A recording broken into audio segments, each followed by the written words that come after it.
All right, guys, we're back in my garage, and this week on the B58 Digest, we have a couple more topics to discuss. So let's go ahead and hop into the video. The first thing that we want to discuss is a new intake that's on the market, and this is from BMS. They've actually been pretty active, and they've released a couple intakes over the past several weeks, and now we have a new front mount intake option. Now, this category of front mount intakes is getting pretty competitive. We already had one from Vader Solutions, and we also had one from RK Tunes. And so this one is a little bit different, and everyone will kind of have, their own recipe for how they make the intake. It'll have a different diameter, and a different amount of the piping will be silicone versus aluminum. But in this case, it's all 3-inch piping, and it routes to the front of the car and then has, the regular standard BMS filter.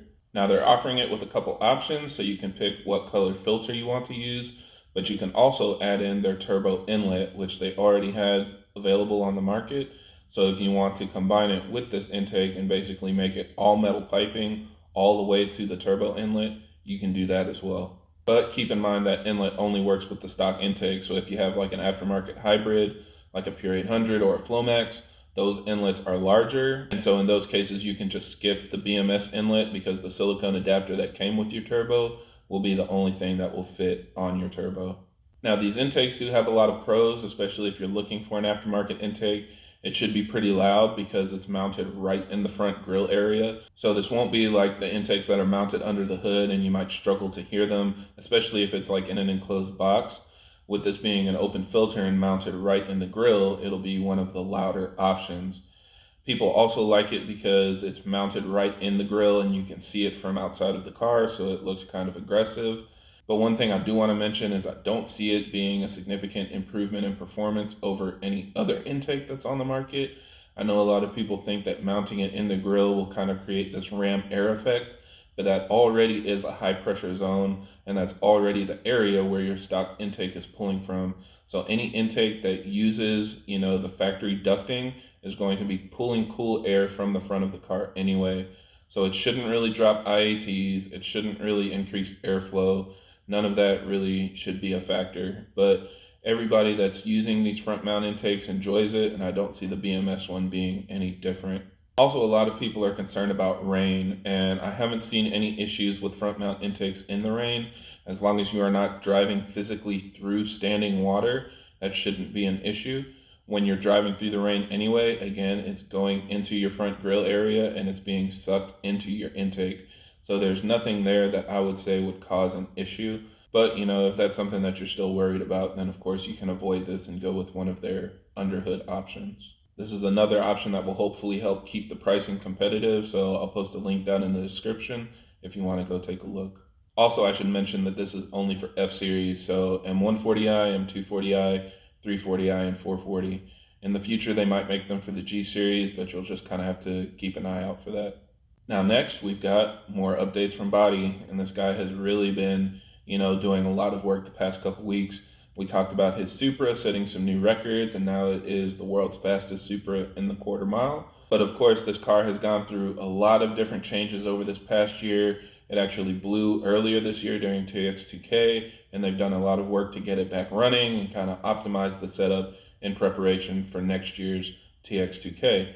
And so now this latest setup is finally being highlighted and properly broken down in an interview that's done by LG Supra. So I'll post the link down in the description. It's about a 15-minute long interview, and I highly recommend you guys go check it out. They go over basically everything that people have been asking about with this car. They talk about the turbo it's running, the fuel setup, and a lot of different things that even I didn't know. They talk about like an upgraded cooling system that they are using on the car because of how much boost they're running. It really just needs another above and beyond measure beyond just the intake manifold that they're running. They also talk about their fuel system, which is more of a conventional setup, I guess, in the racing world, but not anything that's typical with our cars. So it's more than just, port injection and an upgraded fuel pump.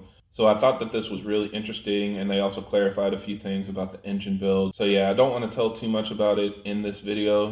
Go check out the link in the description, watch the interview. He'll answer all of your questions about, the transmission and basically anything that people have asked me. You can get it directly from the person that built the latest upgrades on the car. So Thanks again to LG Supra for doing this interview. You guys did a great job, and I look forward to more interviews in the future. I think we should interview the P-Tune guys and everybody else, and let's get some good comprehensive knowledge on this platform and what it really takes to help these cars go fast. And then the last update is also from Body, and this is his daily driver.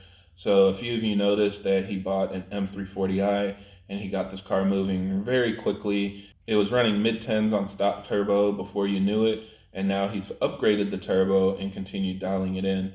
And so he's posted the latest dyno graph, and the car is making over 850 wheel horsepower.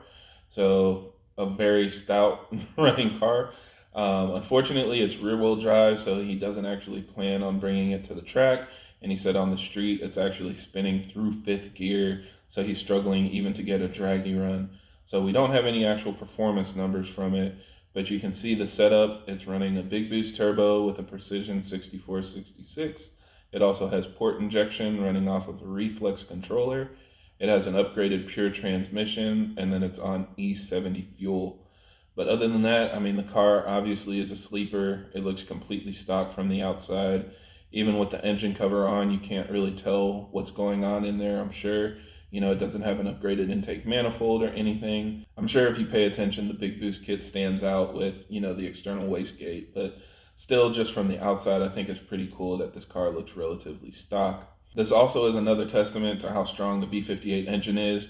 And even though I feel like pushing above like 700 to 750 is really pushing the limits of the engine, he has shown time and time again that he can tune cars over 800 wheel horsepower. And he feels like basically making sure that the fueling is up is the biggest thing. So like I said, you don't want to be stingy with fueling. Run good fuel, put as much of it in there as you can safely. And I think another aspect of it is that these TU engines with the 10.2 to 1 compression, that lower compression ratio is just going to have the tendency of handling higher boost levels a lot better. So yeah, these TU engines I think are really going to be stout. Hopefully we can get these DMEs unlocked. I was really banking on it being done before the end of the year, but it seems like we're going to have to wait until next year for OBD flashing to become a thing. But yeah, again, congrats to Body for closing out the year with so many accomplishments.